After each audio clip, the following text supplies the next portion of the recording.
y liderazgo, porque además se preocupaba, ¿no es cierto?, tenía esa buena práctica que era, sabía cuándo ocupar su autoridad y decir esto lo vamos a hacer así, pero nunca había nadie salir de la oficina sin estar convencido de que esa era la mejor idea posible. Sabía jugar muy bien con la inspiración, con cómo convocar, también sabía muy bien cómo representar, o sea, dar feedback, pero desde un lugar profundamente femenino. Y de ahí en adelante me tocaron muy buenos, siempre muy buenas líderes, y también debo decir muy buenos líderes masculinos que potenciaron y que a mí también me potenciaron y creyeron en mí. ¿Por qué entrar en Porque este mundo del coaching teniendo una carrera con tanta proyección como la que venías ejerciendo en el derecho? yo creo que fue un cambio vital porque quería ser feliz.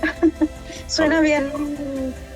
Yo creo que cumplí un ciclo. ¿Sí? ¿No eras feliz en el derecho? Yo creo que di todo lo que podía dar y había algo que me faltaba. El derecho resuelve como decimos los coaches, desde la estabilidad, desde el esto es así. Yo te quería acompañar a personas a transformar.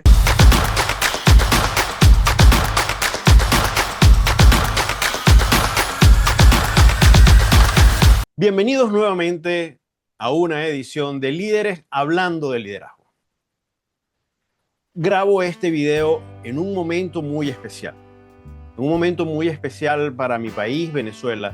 Un momento muy especial para el liderazgo global, para la democracia y sobre todo para el liderazgo femenino.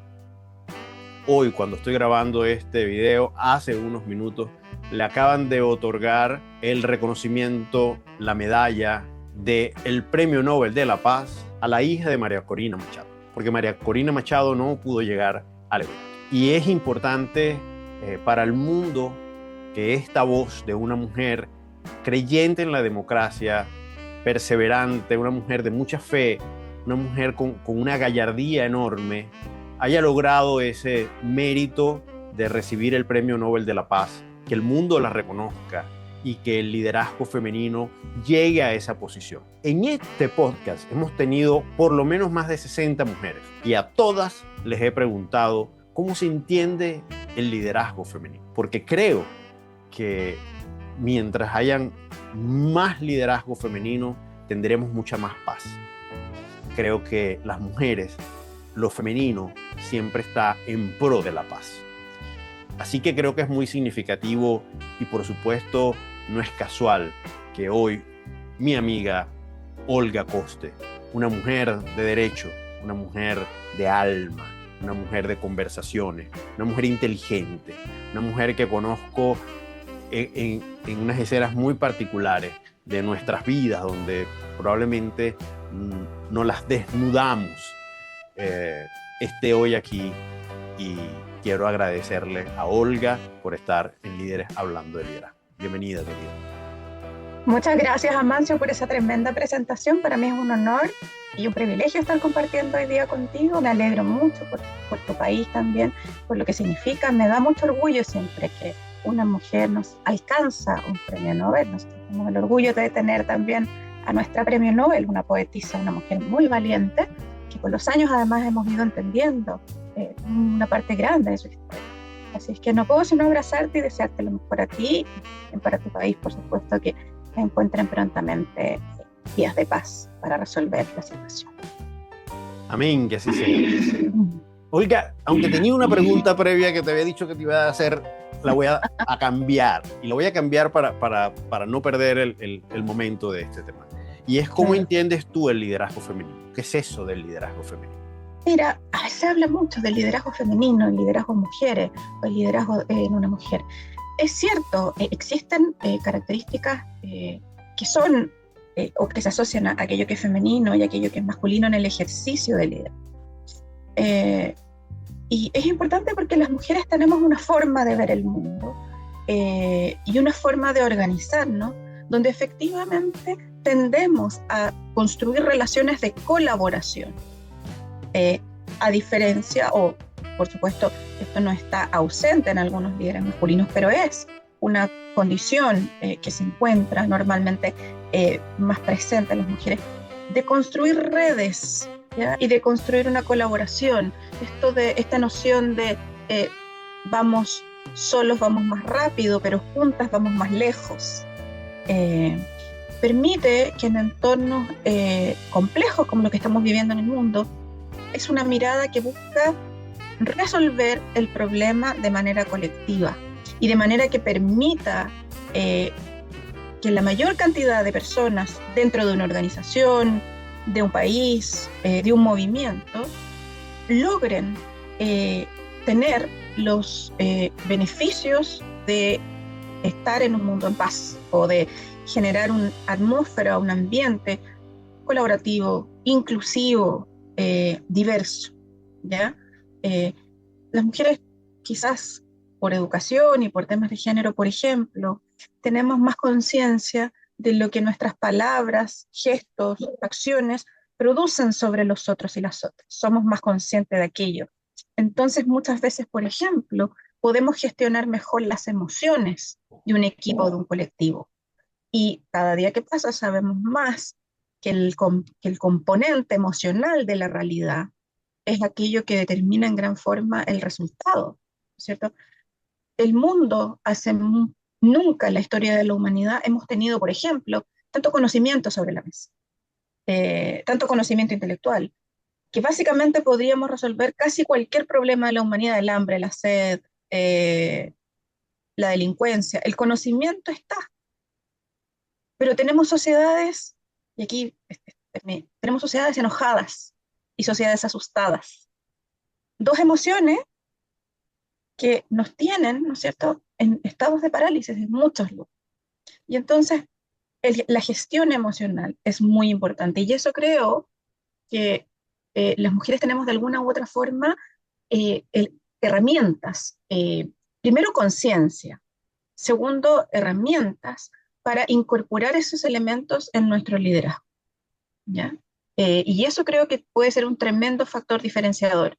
Y también tenemos desafíos, ¿no? También me gustaría hablar de que el liderazgo femenino también presenta desafíos y también tenemos que hacernos cargo, ¿ya? Yo trabajo con Mujer Lideresa, de cuáles son esos aspectos que necesitamos trabajar, porque lo cierto es que siendo la mitad de la población del mundo,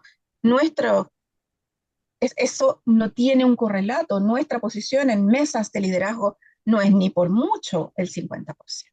Y nos estamos moviendo. Entonces también en el fondo me interesa conversar y hablar de en qué esferas, ¿no es cierto?, tenemos que hacer cambios y qué es lo que tenemos que hacer nosotras también a nivel como personal, cuál es el trabajo interior que necesitamos hacer para potenciar nuestras habilidades de vida. Sí, y yo sé, lo sé porque lo conocemos, que tú manejas algunos círculos donde la presencia del liderazgo femenino o donde hay muchas mujeres es presente, ¿no? Y cada vez que se habla de liderazgo femenino, entonces se habla también de sororidad y todo este acuerdo. Pero, ¿cómo es una escena donde tú estás liderando, tú, Olga, y hay 5, 6, 7 mujeres que tienen un liderazgo tan presente, tan marcado, incluso donde hay mujeres que tienen una tendencia, y probablemente lo veremos luego, a un liderazgo más masculino porque lo aprendieron culturalmente, porque lo copiaron, porque lo vieron? ¿Qué haces tú como líder cuando tienes la presencia de estas líderes en tus equipos? Mira, yo creo que lo primero, entender que es como reconocer, y eso es súper importante, en los equipos, el liderazgo y la autoridad, ¿ya? Y honrar primero el liderazgo. ¿Y a qué me refiero con eso? Por ejemplo, a mí me tocó hace algunos años trabajar en una institución donde yo llegué a un puesto de liderazgo. Justamente me tocó llegar y entrar a esa institución a un puesto de liderazgo con un equipo que yo sabía que había sufrido bastante. Habían tenido varios cambios y ellos tenían una persona que era una líder natural y que por circunstancias de la vida todo el mundo pensó que yo me iba a enfrentar a ella, porque iba a ser también un liderazgo firme. Y yo, fíjate que opté por otro camino, yo la potencié. Yo opté por decir, yo reconozco en ti, tú eres una líder de este equipo. Puede que no tengas autoridad, o puede que no tengas el poder en este minuto, porque yo ocupo ese cargo. Pero el equipo acá, cuando tiene una duda, te va a preguntar a ti. Y te va a seguir preguntando a ti. Y entonces, yo le invité a trabajar conmigo. Y fue precioso, porque ella sintió, después cuando me tocó partir de ese equipo, desde el primer día, que ella sintió que tenía un lugar y tenía un espacio. Y honré ese espacio porque se lo había ganado en muchos años de trabajo y en muchos años de construcción. Y entonces, desde de cambiar, no sé, todo lo obvio que hubiera sido una posición antagónica, que ella no brillara, le dije, mira, yo no puedo, no tengo ni el tiempo para adquirir los conocimientos suficientes para que yo pueda hacer mi trabajo sin ti. Y entonces hicimos una alianza que fue preciosa. Y te diría que es una de las personas más leales con las que yo he trabajado, sin compartir muchas cosas, porque construí alianzas. Porque mi mensaje fue, yo vengo a potenciar este equipo. Yo no, por razones que no vienen al caso, yo sabía que mi puesto no era ahí para siempre. Pero sí, mi misión era potenciar ese equipo que tenía grandes personas y que ella también, y a través de reconocer el trabajo que ella podía contribuir, ella se sintió escuchada, ella se sintió vista y ella también contribuyó a construir esto. Entonces, yo te diría, la capacidad de reconocer y de trabajar con esos liderazgos, de honrarlos y de potenciarlos, te hace mucho más grande a ti, no te achica el miedo a no brillar porque otra persona va a brillar. Por un lado, en cuanto a lo que tú me traes de liderazgo, claro, liderazgos muy masculinizados de pronto, también está la posibilidad de sentarse y decir, mira, ¿sabes qué? Yo siento que esto no es lo mejor para el equipo. O sea, el espacio de conversación, el espacio de generación de un contexto de seguridad, creo que y de conversaciones francas, también es un camino. ¿Ya? Bueno. ¿Cuándo llega a ti el vocablo, la palabra liderazgo? ¿Y qué te pasó cuando escuchaste esto? ¿Fue muy temprano, muy tarde? Mira, fue en términos de mi carrera profesional, fue bastante temprano. Yo te diría que en mi segundo trabajo como abogada, me tocó trabajar en una consultora de las cuatro grandes y tenía una socia, se llama socia principal, mujer, una, una señora. Eh, Recuerdo que yo era muy jovencita, entonces eh, era divertido porque en realidad la forma como estaba organizada físicamente la oficina no era tan fácil darse cuenta, no había una cosa jerárquica que tú entraras y dijeras, ah, no, esa es la oficina de la líder. De hecho, porque una torre y las cuatro oficinas las oficinas de la punta eran iguales. Y recuerdo que mi madre un día me fue a buscar, yo no le había contado nada, y me dice, oye, esta señora, yo tuve 5 minutos, tuvo 5 minutos. Y me dijo, esa señora, no sé qué tiene, pero ella manda. Y pero era una mujer de la cual yo aprendí muchísimo, porque era una mujer profundamente, y creo que eso también inspiró mi propio liderazgo, profundamente femenina.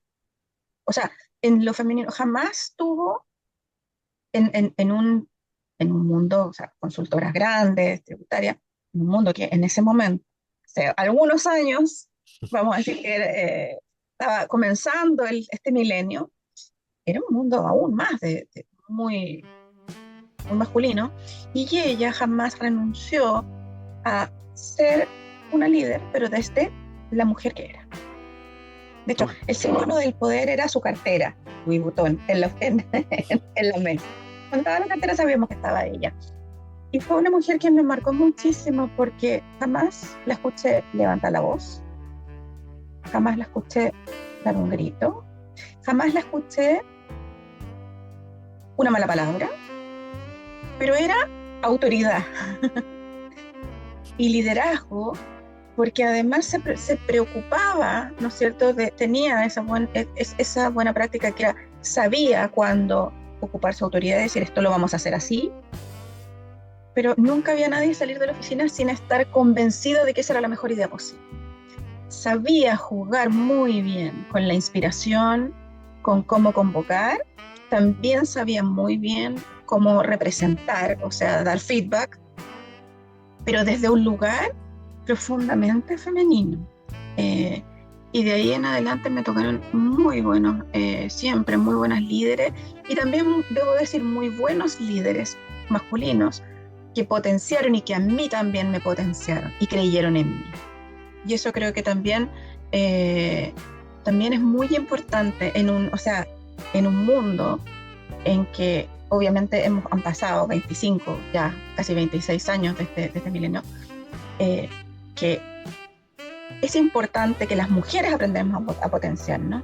Pero también es profundamente importante que los hombres, los varones, también honren esta forma de liderazgo y también sean capaces de potenciar a líderes mujeres. Yo he aprendido mucho de líderes hombres y mujeres y he recibido la confianza, el respeto de también líderes hombres que también han sido muy importantes en mi desarrollo. Olga, en tu edad escolar, en el bachillerato, ¿a qué grupo pertenecías? ¿A los buenos estudiantes que se sentaban delante, a los revoltosos que estaban atrás, a los que tiraban la piedra y escondían la mano, a los que pertenecían a todas partes? Mira, yo, a ver, no, tendría que decirte que eran a las buenas estudiantes, pero diría también que siempre fui una buena estudiante, pero de 8 a 4 y media de la tarde, o sea, ponía atención en el colegio, sí, era buena, tenía muy buenas notas, pero también me encantaba hacer otras cosas. O sea, me encantaba salir, me encanta hacer. Soy revoltosa, salí, tuve pololo, o sea, la vida, para mí la vida es disfrute y hacerlo bien y entretenido. Entonces, me gusta saber, y en eso reconozco soy matea, digamos, pero a mí me gusta pasarlo bien. Creo que cada cosa tiene que estar en armonía, ¿ya? No podría, o sea, me encanta ir a fiesta, me gustaba estudiar, siempre me gustó mucho leer, para mí leer también era una diversión. Haber leído muchísimas novelas de amor, me gustan las películas, entonces sí, ¿A qué edad fue tu primer despecho? Mi primer despecho, uy, me lo he contado, la verdad es que el chico que me dio el primer beso después no me habló nunca más. Entonces ese creo que fue mi primer despecho, tendría que decir a los 12, 13 años. 13 años. Temprano, eras precoz. Era verano. Bueno, a ver, y ya cuando entras a la universidad, ¿cómo mostraste tu liderazgo? Un momento que recuerdas que digas, sabes, aquí en la universidad yo hice esto porque creía fervientemente en tal idea. Mira, te puedo como retroceder un poquito. Yo estudié, bueno, tú lo sabes porque creo que lo conversamos. Yo me gané una beca y estudié los últimos 2 años de secundaria en un colegio internacional en Estados Unidos. Y creo que la primera vez que yo me encontré con mi propio liderazgo fue porque decidí, tenía un programa de vida de outdoors, de vida sal- no sé, salvaje, pero de trekking y en ese programa tú tenías que elegir una especialización, ¿ya? Podías ser navegante, que es quien lleva en esa época, ¿no es cierto? No había GPS, entonces eran los mapas y los compases. Podías ser de primeros auxilios, eh, podías hacer, bueno, los que escalaban roca vertical, o podías ser de búsqueda y rescate, ¿ya? Que es la especialidad que se dedicaba en el fondo a armar equipos de búsqueda y rescate, y a quien les correspondía ser los líderes en equipos de búsqueda. Y a mí eso me encantó. Me encantó en el fondo eso, y eso fue lo que estudié, y por eso me tocó ser líder de expedición. Esa fue como mi primer encuentro con el liderazgo, y me gustó. Y era desafiante, primero porque habían cosas idiomáticas, obviamente, habían culturas distintas, era una persona de cada país, entonces coordinar un equipo para algo súper importante como la búsqueda era algo importante. Y fíjate que ahí aprendí una de las lecciones más importantes del liderazgo de equipos. Hicimos muchas búsquedas y rescate. Yo vivía en una zona que era como muy boscosa, entonces había mucha gente que salía de expedición a cazar, distintas cosas, digamos, y se perdía. Vivía en Nuevo México. Nuevo México tiene un tema de clima, que hay un dicho que dice, si no le gusta el clima a Nuevo México, espere 5 minutos. Entonces, de pronto, la gente, por ejemplo, salía de expedición y venía una nevazón, se perdía, había que salir. Y en las búsquedas tú tienes muchos equipos que están, ¿no es cierto?, desplegados en el campo, en campo buscando. Y es un equipo el que encuentra a la persona, porque obviamente finalmente es un equipo el que lo encuentra. Y yo te diría que del propósito, claro, es un equipo el que lo encuentra, pero cuando tú lo miras desde el punto de vista de que ese equipo estuvo ahí porque tu equipo estaba en otro lado, no es un equipo. Entonces, como la importancia de entender que, que lo mismo en el fútbol, el delantero mete el gol, el delantero la delantera, claro, mete el gol porque resulta que alguien del medio campo le pasó el pase. Entonces, comprender o ser capaz de guiar a los equipos y también de entender que en una organización nosotros estamos cumpliendo un rol que posibilita el cumplimiento del objetivo y sin otro rol que a veces puede ser súper pequeño, resulta que no, el que abre la puerta en la mañana en una fábrica, por ejemplo en las fábricas pequeñas, cuando la persona no llega, se acabó que el gerente general, nada, que no puede entrar, ¿qué se hace? Entonces, eso me acercó mucho, yo te diría, y el comenzar a formar, digamos, bueno, después tú formabas a los que seguían. Eso fue como mi primera experiencia. Y luego en la universidad me tocó en algún minuto, a propósito de una competencia en Derecho Internacional Público, liderar el equipo. Y también ahí aprendí mucho, lo pasé muy bien. Fue muy entretenido esto de comenzar a conocer personas de otros equipos, de otros países, idear la estrategia. Fue muy, muy, muy interesante. Y ahí salió, digamos. ¿Y qué te ha tocado hacer cuando tú sientes que como líder hay un miembro del equipo que no funciona y que los resultados no están dando? Donde el líder se plantea y dice, algo tengo que hacer porque nos trajeron o me trajeron como líder para esto, para dar resultados. Está muy bien, yo trabajo en el ambiente, está muy bien, estoy tratando de desarrollar a mi gente, pero hay uno o dos miembros que no están dando la talla, que no están llegando a los estándares que necesitamos el equipo para dar los resultados. ¿Qué hace Olga cuando se consigue con esa realidad? Mira, yo creo que ahí es la importancia del feedback y de las expectativas, ¿ya? Efectivamente me ha tocado un par de veces en la vida enfrentar eso, ya, bueno, más de un par de veces, muchas veces. Y lo que yo creo que lo primero es partir eh, por preguntar esta técnica tan primaria del coaching, ¿no? Asegurarme que la persona realmente entienda que está en ese lugar. Porque fíjate que una vez me pasó que una persona en realidad no se había dado cuenta, que parecía uno decir, oye, pero se va a dar cuenta. No, pues no se había dado cuenta. Entonces, una simple conversación sin, mira, ¿sabes qué? Las expectativas que se tienen de ti o lo que se espera que tú hagas acá es esto y esto no está pasando. Y esa persona dijo, oye, pero es que lo que pasa es que yo antes no hacía, bueno, pero eso es así. Entonces, ¿cómo nos organizamos para que sea así? Y eso fue súper, súper fácil. O sea, fue muy, muy expedito y muy fluido, que partió desde algo simple como asegurarme que la persona comprendiera que eso era la expectativa que se tenía. En otros, en otros, otra estrategia que de pronto tuve que ocupar fue entre confrontar a una persona, digamos, decir, la misma situación, mira, la verdad es que no estamos dando el ancho, qué es lo que está pasando acá, qué es lo que tú crees, y ponerle a alguien, disponibilizar a alguien que le iba a colaborar. Ya, decir, mira, esta persona yo te veo, la verdad no, es que también va a esta explicación, perfecto, entonces sabes que vas a contar con ayuda como recurso extra, esta persona te va a comenzar a ayudar mediodía de su tiempo para que puedas salir de esta atolladera. También funciona porque la persona en realidad no quería y en el fondo también se dio cuenta de que iba a ser bastante evidente que tenía que organizar de otra forma. Entonces en un par de semanas ya en red. Y bueno, también, por supuesto, me ha tocado en alguna oportunidad, ¿no es cierto?, que las personas no continúen, ¿ya? Y ofrecerles, digamos, ofrecerle la posibilidad de hacer otra cosa. Lugares grandes donde había la posibilidad de que se fueran a otro lado, la verdad, o sea, a otra sección. ¿ya? Pero siempre desde el aprendizaje y desde también decir cuál es la expectativa, yo te diría. O sea, ser súper claro y clara en qué es lo que tú esperas de otro y también disponibilizarte con qué es lo que tú estás disponible para aportar a que esa otra persona llegue a lo que le estás pidiendo.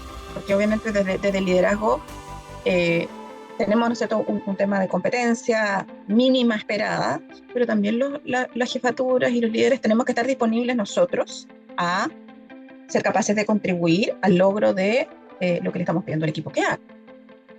Vale. Como una abogada de trayectoria, porque aquí no queremos destacar tanto los currículum, los CV, queremos destacar al ser humano, pero hay que decir que tú has hecho un trabajo importante desde el punto de vista de las nuevas leyes laborales dentro de Chile. Eres un referente conocido por tu trabajo hecho de investigación y de aporte al mundo legal, pero además eres coach. Entonces, como una abogada además otras cosas que las mencionaremos más adelante, pero ¿cómo llegas al coaching? ¿Por qué entrar en Porque el este coach, mundo del coaching teniendo una carrera con tanta proyección como la que venías ejerciendo en el derecho? yo creo que fue un cambio vital, porque quería ser feliz. Suena Okay. bien, yo creo que cumple un ciclo Sí, ¿no eras que feliz en el derecho? eh, yo creo que di todo lo que podía dar y había algo que me faltaba. El derecho resuelve como decimos los coaches, desde la estabilidad, desde el esto es así. Realmente quería acompañar a personas a transformar, ¿ya? El derecho crea realidades y transforma, pero creo que el espacio donde yo pude construir mi carrera, pude ir, habían cosas que me fascinaban mucho más. Por ejemplo, yo fui algún tiempo, ¿no es cierto?, abogada secretaria de sociedades desde fondos de inversión y yo escuchaba, ¿no es cierto?, a los emprendedores o de repente me tocaba tomar nota en un directorio donde se hablaba de metas y de lo que se esperaba y de lo que se le esperaba del equipo. Y yo recuerdo haber sentido, oye, pero porque conocí a la gente, ya, pero con este equipo y con estas habilidades que están en la mesa, eso que está ahí puesto en el plan, que se ve súper lindo, no lo van a lograr. Porque necesitan tener un nivel de comunicación que no se ha logrado, porque tenemos un estilo de liderazgo impositivo, que lo que dice es lo que hay que hacer y no está como potenciando los talentos. Entonces, había un montón de cosas que yo quería estar al otro lado de la mesa haciendo otra cosa. Me parecía apasionante poder acompañar a los líderes a mirar, bueno, ¿y esto que estoy declarando que quiero hacer? ¿Tengo el equipo? ¿Tengo yo las habilidades para hacerlo? Eh, Me gustaba mucho trabajar con las personas, me gustaba mucho potenciar los talentos y entonces, de alguna forma, llevaba 20 años ejerciendo mi profesión y dije, esto es lo que quiero seguir haciendo, revisando contratos, redactando leyes, o quiero cruzar al otro lado de la mesa. ¿Y cómo se cruza? Porque la verdad es que primero yo decía, oye, me gusta esto, pero bueno, no, yo no soy MBA, pero resulta que no sabes cuánto aprendes al tener que tomar nota, digamos, al llevar el score o el estar desde el punto de vista jurídico, ¿no es cierto?, que no es la litigación. Muchas veces las personas piensan que ser abogado o abogada es litigar. Hay muchas formas. Yo fui muchas veces abogado de la organización, entonces tienes una mirada de entender la estructura, porque le das estructura a las cosas, a los contratos, le das cláusula. Entonces, todo este mundo de que las personas declaraban que querían algo, pero yo después veía que no, que esa declaración de lo que querían no se condecía para nada con lo que hacían para que eso sucediera. Me fue encantando y descubrí en el coaching y en la facilitación a propósito del coaching, ¿no es cierto?, el camino para acompañar a las organizaciones a hacer esas preguntas, a decir, oye, pero ¿y esto que te decía? Esto que yo digo que quiero hacer, bueno, ¿y cómo lo voy a hacer? Si en realidad no sé pedir. Eh, y, y ahí, de ahí un salto a darme cuenta de cómo, de cómo, o de qué nos falta muchas veces a las mujeres cuando no hemos hecho este camino de liderazgo. ¿Qué falta en la sociedad? falta en la organización y qué nos falta a nosotras. Como el reconocimiento, por ejemplo. Es muy difícil. He acompañado a muchas mujeres en simplemente decir la modestia, fíjate que es una cosa que las mujeres nos enseñan desde muy pequeña, la humildad y la modestia es una virtud. Entonces resulta que cuando tú no te atreves en una universidad a poner tu título PhD en la puerta, no te llegan tantos recursos. Porque tienes que pelear con este juicio. Pero ¿cómo yo me voy a dar tanto autobombo? Hasta que le hace la pregunta, bueno, y de sus compañeros hombres, ¿cuántos no tienen puesto su doctorado en la puerta? Ninguno. Ah. Y ella a mí me dice, ¿verdad? Ninguno. Esta cosa del tiempo, por ejemplo, ¿cuántas cosas se resuelven a través del networking? No en la clase magistral, sino en el café de afuera. Y entonces cuando tú dices, no, pero es que en realidad necesito irme a trabajar porque tengo mucho trabajo pendiente, eso también es trabajo. Claro, claro. Cuando estudiaste coaching, voy a meter contigo.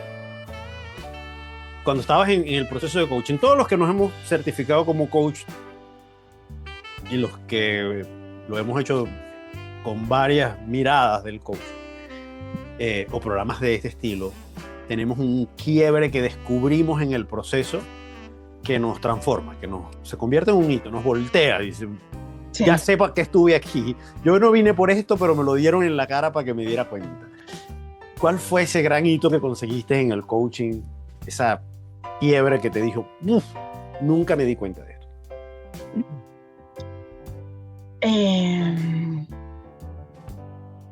Bueno, mucho como la autoexigencia, como que y que yo creo que también tiene que ver mucho con derecho, porque escogí derecho, porque yo había vivido muchos años queriendo hacer felices a los demás, ¿ya?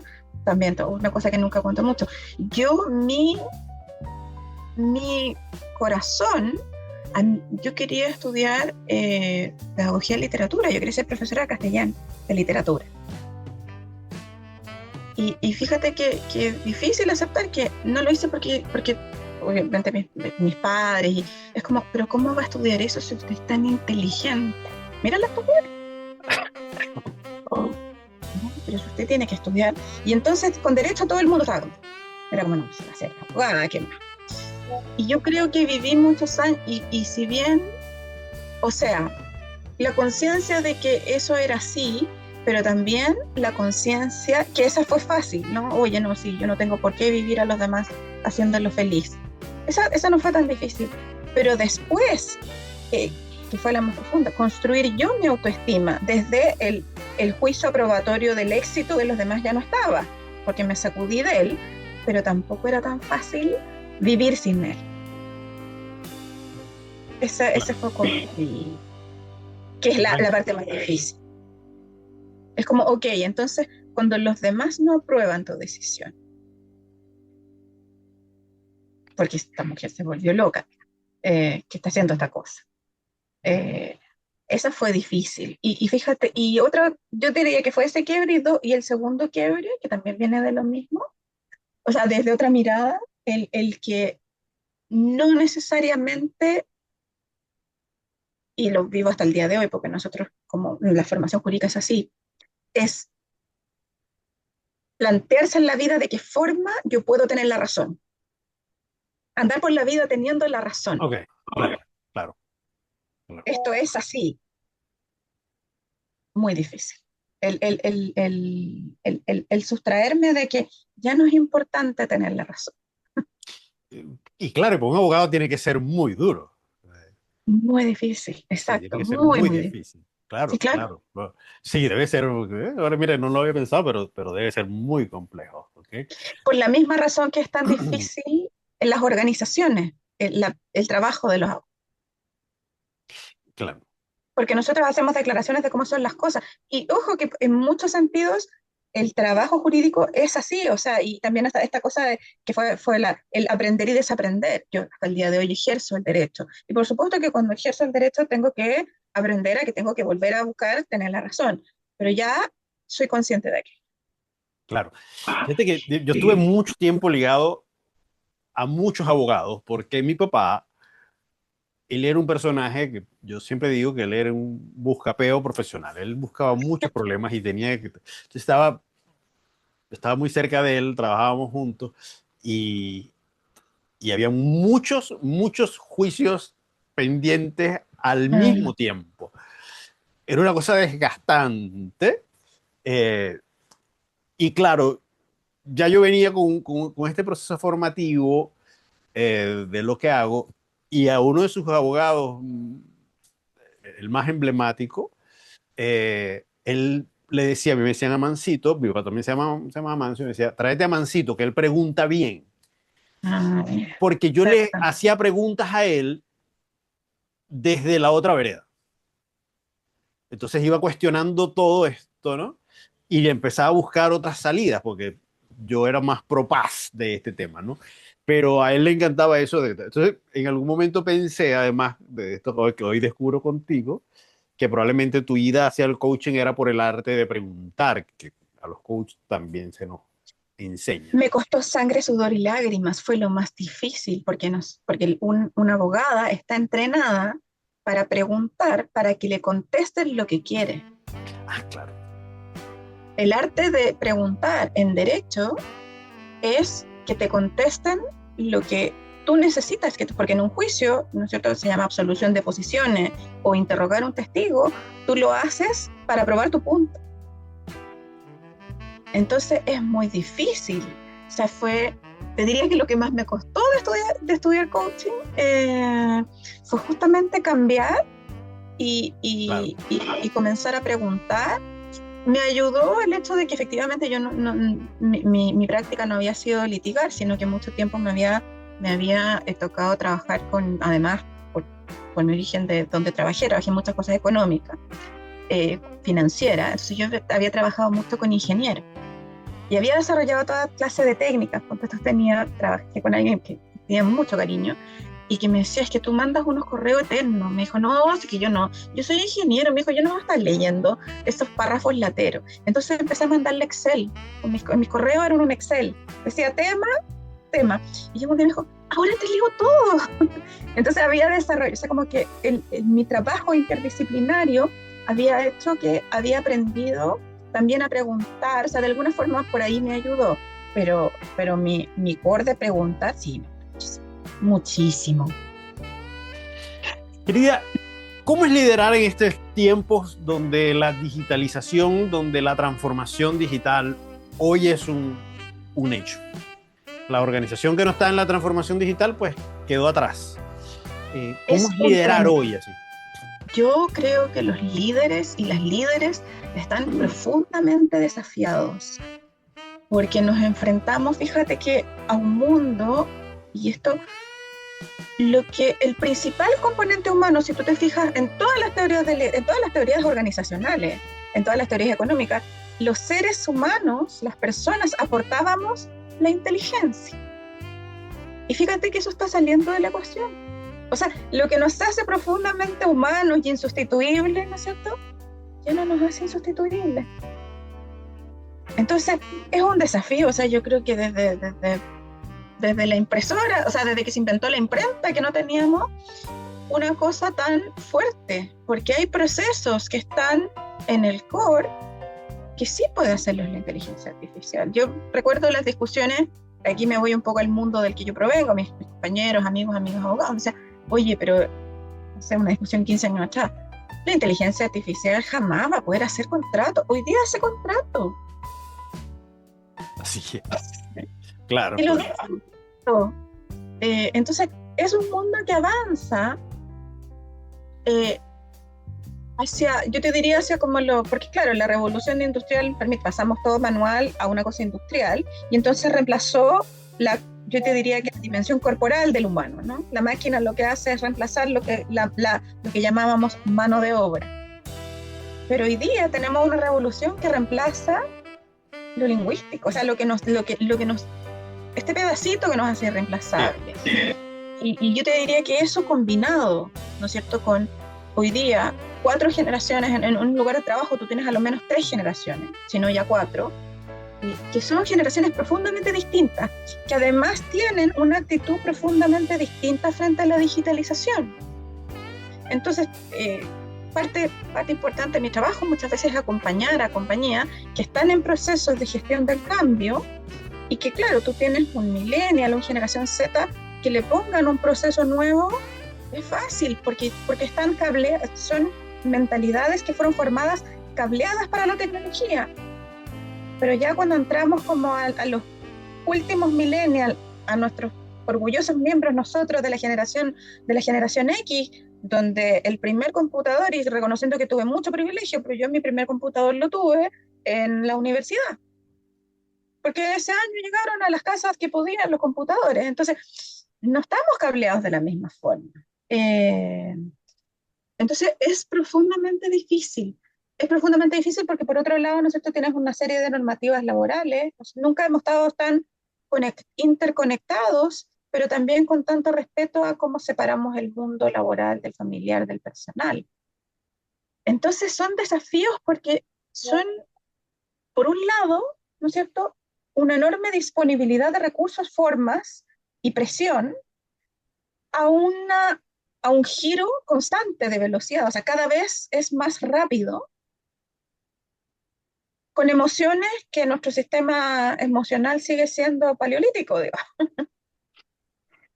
Y 3 generaciones que además entienden el mundo de forma completamente distinta. Entonces, como es muy difícil, porque se le pide mucho a un líder o una lideresa. Se le pide, por ejemplo, que coordine reuniones donde ya no todos estamos presentes.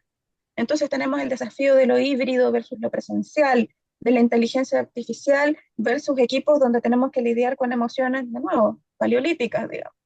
Entonces, creo que es un mundo de profundos contrastes y le tenemos una enorme fe a que el liderazgo los va a solucionar. Y más vale que así sea. Y Además, tiene que buscarse una forma, claro, son los llamados a claro, no hacerlo. sabemos cómo, pero hoy no sabemos cómo, pero de que tiene que ser un líder que busque un camino y que consiga las soluciones, tiene que ser el líder. Es decir, y fíjate que, claro, y esto mientras cumple el KPI, la venta. Claro. Entonces es difícil. Yo sinceramente creo que acompaño y fíjate que también es un lugar importante de donde partir, porque también te conecta con la vulnerabilidad, también es un enorme lugar de cambio. Sin duda.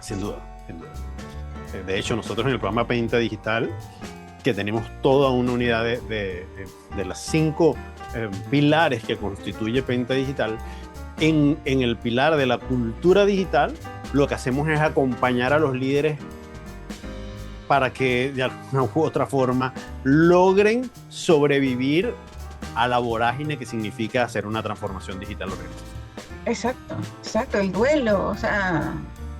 Entre tantos temas, ¿no? Querida, llegó el momento del liderazgo.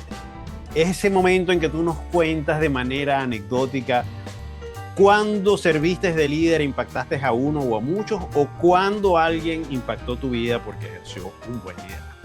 Yo quiero que mi audiencia se entere de tu momento de liderazgo. Así que me vuelvo a callar y te escucho con atención para escuchar. Mira, mi momento de liderazgo, yo voy a escoger también un equipo con el que trabajé, en que venían de un estilo de liderazgo por la naturaleza del trabajo y el lugar donde era, extremadamente vertical, y en realidad era más autoridad que liderazgo. Estaban acostumbrados y acostumbradas a ir a la oficina del jefe o la jefa a escuchar qué es lo que tenían que hacer.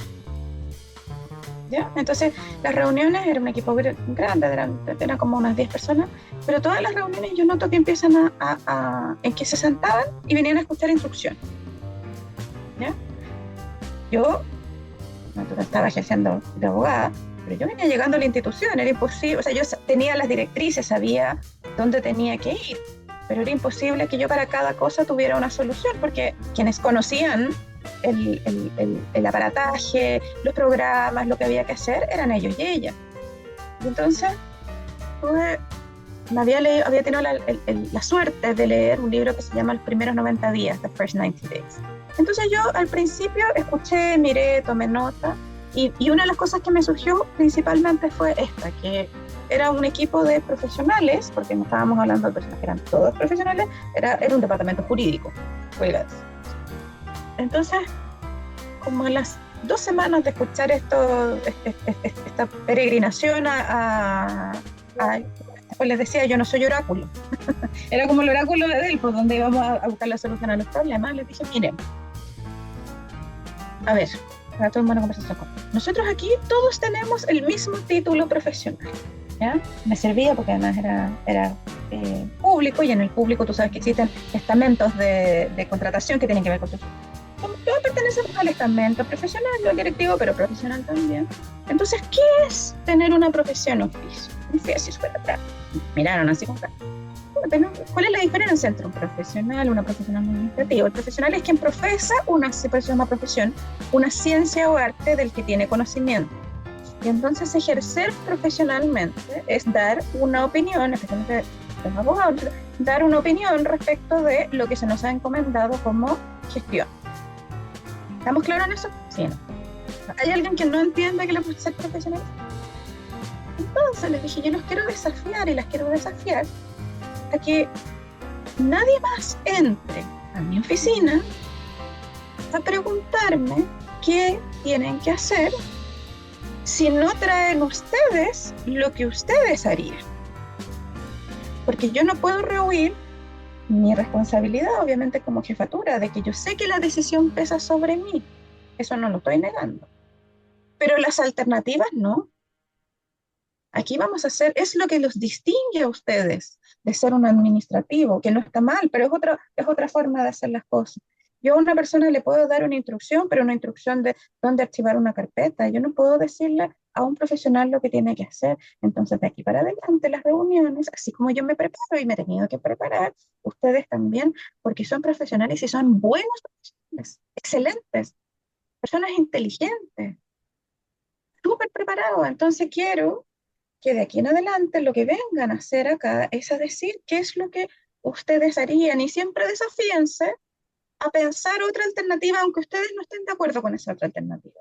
Ojalá, mire, esto es lo que hay que hacer, también se podría hacer esto. Y yo me comprometo, yo voy a decidir, si no, no se preocupen de que van a salir con que desde una reunión conmigo, con lo que hay que hacer, pero no va a salir de mí porque yo primero no tengo cómo saberlo, estoy aprendiendo en esto. Hay muchas cosas que sí voy a saber, pero son profesionales. ¿Y sabes qué? El rendimiento, la impronta, o sea, ya la corporalidad de cuando alguien entraba con un problema y con la solución es distinta. La conversación era distinta. Incluso te diría, las veces en que me tocó hacer, a ver, en derecho tú sabes que probablemente si trabajaste con abogados sabes que donde hay 2 abogados hay 5 opiniones. Eh, pero incluso las veces en que tocó, ¿no es cierto? Porque lo fui desafiando a poco, después teníamos desafíos que eran grupales, entonces habían posiciones distintas, tampoco las habían contrastado nunca. Oye, se construyó una base de conocimiento que incluso, por ejemplo, cuando me tocó, más de una vez, ¿no es cierto?, me tocó tomar decisiones que eran difíciles porque eran complejas, y las personas que, por ejemplo, habían tenido una posición distinta, después me decían, jefa, no se preocupe, mire, esto está armado, no le entran balas.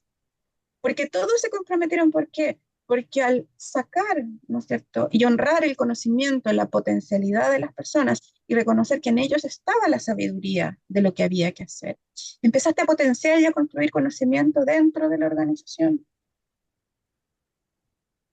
Y entonces incluso muchas veces cuando me tocaba decidir, decir, mira, sabes que de todo lo que escuchamos, esto está súper bueno, mira, este argumento, fuimos armando, fue un equipo distinto, porque se volvió un equipo de profesionales de verdad, opinando, mirando, de repente llegaba y decía, mire, yo sé que esto no, pero mire, esto yo creo que sí. Empezaron a incorporar historia, me empezaron a decir, mire, esto, por la organización además se reinventan 1000 veces, como que decían, ¿sabe que esto hace 4 años trataron de hacerlo así, no funcionó por esto, por esto, por esto?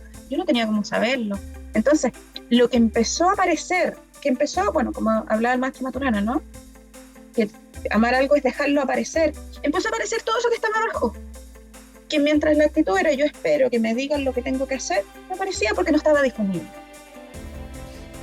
Entonces, te diría que se potenció muchísimo, así es que... Qué maravilla, qué maravilla. Olga querida, dile a la audiencia en qué estás, tus coordenadas, cuéntanos para ir cerrando Mira, yo estoy podcast. acompañando líderes, acompañando equipos, acompañando procesos, acompañando emprendedores, emprendedoras, acompañando mujeres lideresas. Como te dije al principio, yo quería acompañar a otros y otras a cumplir sus metas, a trabajar en eso. Trabajo mucho, lo mencionaste, ¿no es cierto?, en tema laboral. Yo creo que el liderazgo, hay un rinconcito del liderazgo que está súper poco tratado, porque de repente, y que es hacer sentido, ¿no es cierto?, en los riesgos que tiene que, en que en Chile todas las empresas tienen que medir sus riesgos psicosociales en lo laboral, y ya hay riesgos que tienen que ver con calidad de liderazgo, de hecho se mide en la encuesta, por un lado. Tenemos temas de convivencia, que la obligación o el deber de crear una cultura de respeto. Y todos esos temas están entrelazados con el liderazgo y a veces se miran como muy compartimentados. Se mira una encuesta de riesgos psicosociales por aquí, lo que conocemos como la ley Karin por acá, la diversidad y la inclusión por acá, y en realidad todo eso es una esfera que tiene que ver con cómo se ejerce el liderazgo en los equipos humanos. Construir respeto, ser capaz, como yo construyo. Y para eso hay que acompañar líderes y lideresas en potenciar sus liderazgos desde la creación de ambientes laborales respetuosos de cara a lograr esto que yo te decía, a que aparezca el conocimiento, a que florezca. Me pueden encontrar en LinkedIn, Olga María Coste, en Coach Olga Coste, Instagram. Soy muy ubicable por todas las plataformas, trabajando muchísimo, trabajando en Humanoia, con ustedes, trabajando también en algunas consultoras, pero básicamente en crecimiento y desarrollo humano. ¿Ya? Trabajo también con Lidera, con Comunidad Mujer. Hay diferentes consultoras, de repente me piden que las acompañe, pero ustedes me pueden ubicar en cualquier parte. Soy muy, muy, muy encontrable, muy contenta, porque siento que estoy contribuyendo a que el mundo sea un poquito mejor y más humano. Querida, gracias por tu liderazgo, gracias por tu trabajo, gracias por tu presencia femenina, tu presencia de mujer, gracias por contribuir a este mundo, gracias por contribuir al tema del liderazgo, que es una de mis pasiones. Y desde aquí te doy un abrazo grande, fuerte y apretado. Muchas gracias a ti también. Ella está aquí en Santiago de Chile, donde estoy yo. Yo estoy en Santiago de Chile, pero me encanta viajar. Digo, estoy súper disponible, he tenido las experiencias más maravillosas. Y Amancio lo sabe. Vive montada en un avión esta mujer. Así que nada, que sean tus palabras las que cierren este programa, y yo agradecido una vez más por tu amistad, por tu cariño y además por regalarnos este tiempo. Muchas gracias totales a todos y todas. Espero nos podamos encontrar, así es que gracias por hacer lo posible. Gracias totales.